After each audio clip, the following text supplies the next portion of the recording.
Coupe-Argel, depuis 70 ans à votre service pour vous livrer le meilleur du surgelé.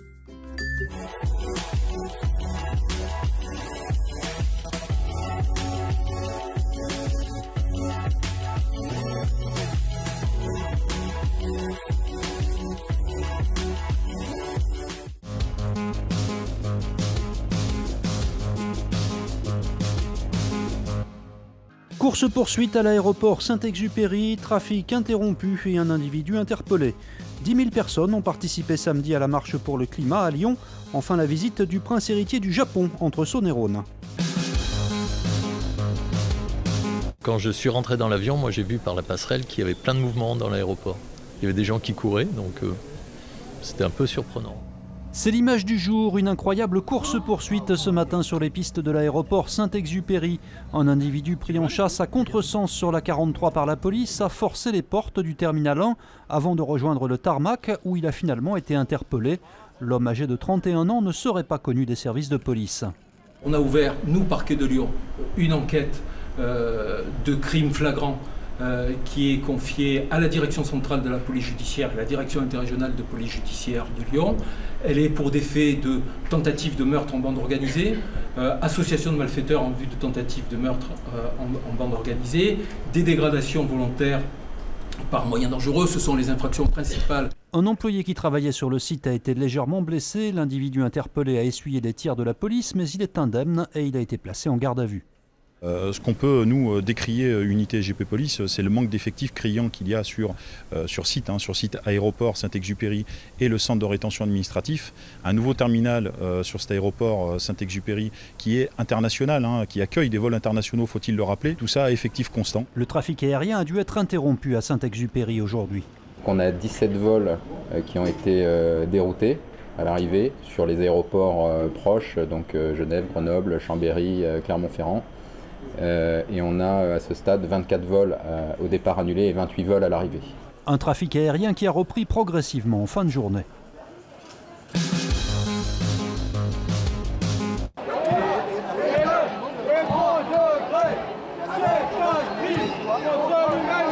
Le chiffre du jour, 10 000, c'est le nombre de participants à la marche pour le climat organisée samedi à Lyon.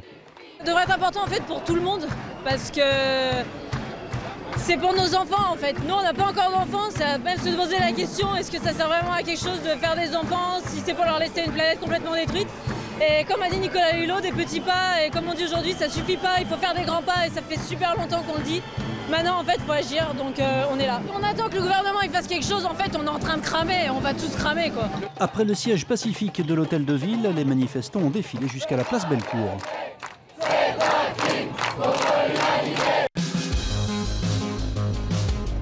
C'est un personnage qui joue un rôle majeur dans la culture japonaise. Il n'est pas encore empereur, il le sera en début d'année. La visite de Naruhito, le prince héritier du Japon, était à Lyon samedi. Il a été reçu à l'hôtel de ville par Gérard Collomb et Georges Kepenekian. Nous avons pu à midi échanger aussi bien autour de l'université, des accords que nous avons. Vous savez qu'en 2011, le Todai Forum, l'université de Tokyo a choisi Lyon, comme ils le font tous les 2 ou 3 ans, pour se déplacer en masse. On a parlé des questions de mobilité, de technologie, de ce qui se pose demain. On a abordé la question de la santé des populations. Après un déjeuner concocté par le chef Guy Lassauzet, le prince héritier du Japon a visité le musée des tissus. C'était un moment très fort. Il a été, je pense, très intéressé par ce qu'on lui a montré. La pièce où nous avons un kimono du XVIIIe siècle japonais, et notamment ce regard contemporain avec des créations, notamment un kimono igloo d'Olivier Lapidus, il a vu finalement que la fascination pour le Japon était intacte. La traditionnelle cérémonie du vœu des échevins s'est déroulée samedi à Fourvière. Son origine remonte à 1643. Lors d'une épidémie de peste, les élus de Lyon avaient alors placé leur cité sous la protection de la Vierge.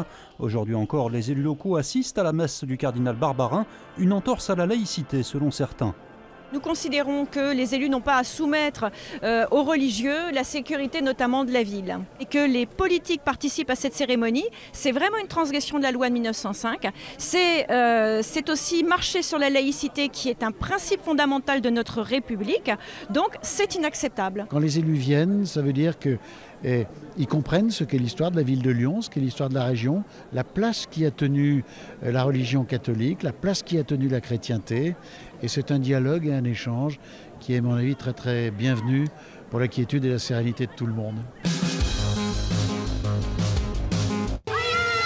C'était le rendez-vous incontournable de la rentrée pour les amateurs de deux roues. Cyclistes du dimanche comme VTTistes chevronnés, ils étaient près de 7500 à se donner rendez-vous hier pour le Lyon Free Bike. Au programme 4 parcours allant de 23 à 60 km qui les ont conduits du parc de Gerland jusqu'au Mont d'Or pour les plus courageux.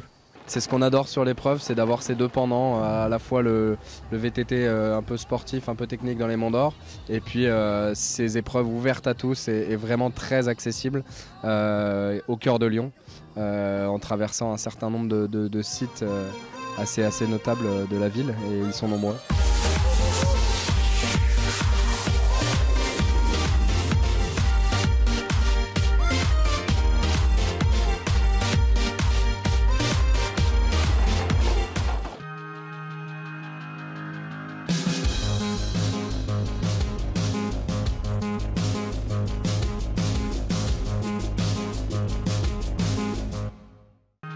L'info continue sur TLM.tv, les réseaux sociaux et le fil info.